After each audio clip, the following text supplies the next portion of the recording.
नमस्कार दोस्तों, आज की कहानी का शीर्षक है दिया सलाई वाली, जिसको लिखा है हैंस क्रिश्चियन एंडरसन ने। कड़ाके की सर्दी पड़ रही थी, बर्फ गिर रही थी और अंधेरा छा गया था। संध्या का आगमन हो रहा था। वर्ष की यह अंतिम संध्या थी। सर्दी और अंधकार में एक लड़की नंगे सिर और नंगे पैर सड़क पर चली जा रही थी। जब वह अपने घर से चली तब उसके पैर में जूते थे, परंतु वे भला किस काम के थे। वे जूते बहुत बड़े थे और अभी तक उन्हें उसकी माँ काम में लाती थी, इतने बड़े थे वे। दो गाड़ियाँ बड़ी तेज़ी से आ रही थी। लड़की सड़क पार करने लगी, तभी वे जूते उसके पैर से छूट गए। एक जूते का तो पता ही नहीं लगा और दूसरे को एक लड़का छीनकर भाग गया। उसने सोचा कि जब वह बड़ा होगा और उसके बच्चे होंगे तब वह उनके लिए उस जूते का झूला बना लेगा। फलता बेचारी छोटी लड़की नंगे पैर सड़क पर जा रही थी। उसके पैर सर्दी के कारण लाल नीले हो रहे थे। अपने पुराने कपड़े में वह दिया सलाई छिपाए हुए थी। उसके हाथ में भी 2 दिया सलाइयों का एक बंडल था। किसी ने दिन भर में उससे एक भी दिया सलाई नहीं खरीदी थी और उसे 1 पैसा भी नहीं मिला था। सर्दी और भूख से कांपती हुई वह रेंगती हुई आगे बढ़ रही थी। बेचारी गरीब लड़की इस समय दुख की तस्वीर बनी हुई थी। उसके सुंदर लंबे बालों पर बर्फ जम गई थी और उसके घुंघराले बालों से गिरकर वह उसके गले तक आ रही थी, परंतु उसे इस सब की ओर देखने का अभी अवकाश नहीं था। मकानों की खिड़कियों से रोशनी जगमगा उठी और सुस्वाद भोजन की सुगंध उसके नासपुटों तक पहुंचने लगी, क्योंकि आज बड़े दिन की अंतिम संध्या थी। हाँ, इस समय यही विचार उसके मस्तिष्क में चक्कर काट रहा था। 2 मकानों के मिलने से एक कोना बन गया था। वह कांपती हुई बैठ गई।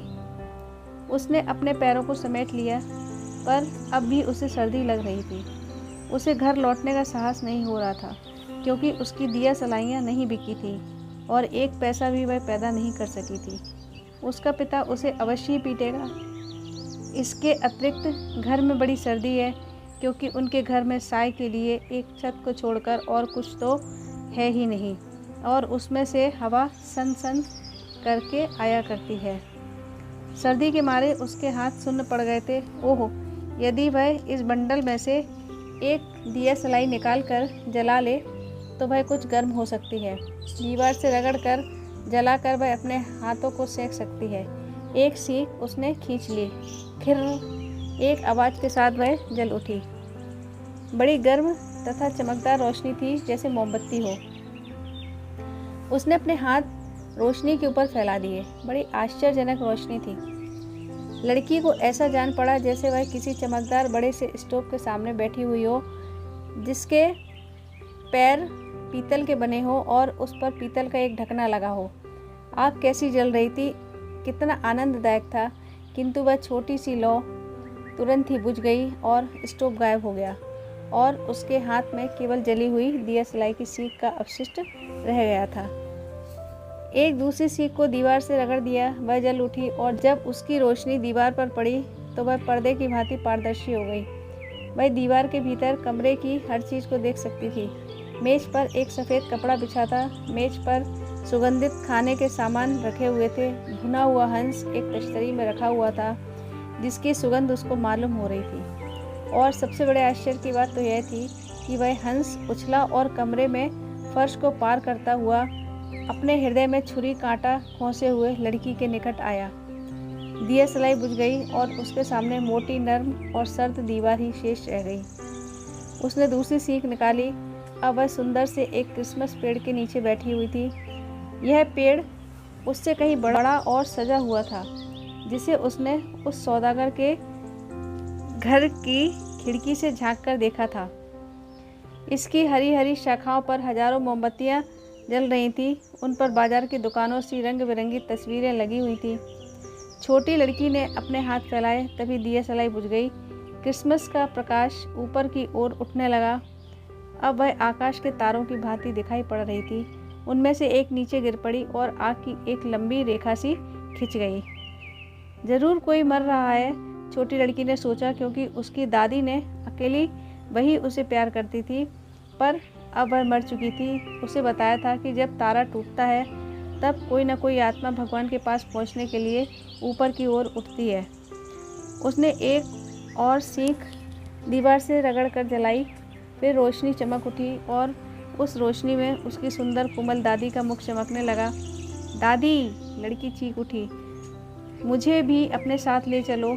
मैं जानती हूँ कि जैसे ही दिया सलाई बुझेगी तुम भी गायब हो जाओगी। तुम भी गर्म आग, सुस्वाद भोजन या क्रिसमस पेड़ की भांति विलीन हो जाओगी। और उसने जल्दी से दिया सलाइयों का पूरा बंडल रगड़ कर जला दिया, क्योंकि वह अपनी दादी को रोके रखना चाहती थी। और दिया सलाइयाँ इतनी तीव्रता के साथ जल उठी कि दिन के दोपहर की भांति चारों ओर रोशनी हो उठी। दादी को उसने इतनी सुंदर और इतनी बड़ी पहले भी न देखा था। दादी ने उसको अंक में भर लिया और दोनों प्रकाश और आनंद में पृथ्वी के ऊपर उड़ चलीं। ऊपर, बहुत ऊपर, जहाँ ना तो सर्दी थी, ना भूख लगती थी, न चिंता थी, वे ईश्वर के पास पहुँच गईं। किंतु कोने में दीवार की टेक लगाए हुई छोटी लड़की बैठी थी। उसके लाल अधरों पर मुस्कान खेल रही थी। वर्ष की अंतिम संध्या को वह सर्दी से जमकर मर चुकी थी। नव वर्ष की प्रथम प्रभात किरण उसके शव पर चमकने लगी। लड़की अब भी वहाँ बैठी थी, सर्दी से अकड़ी हुई।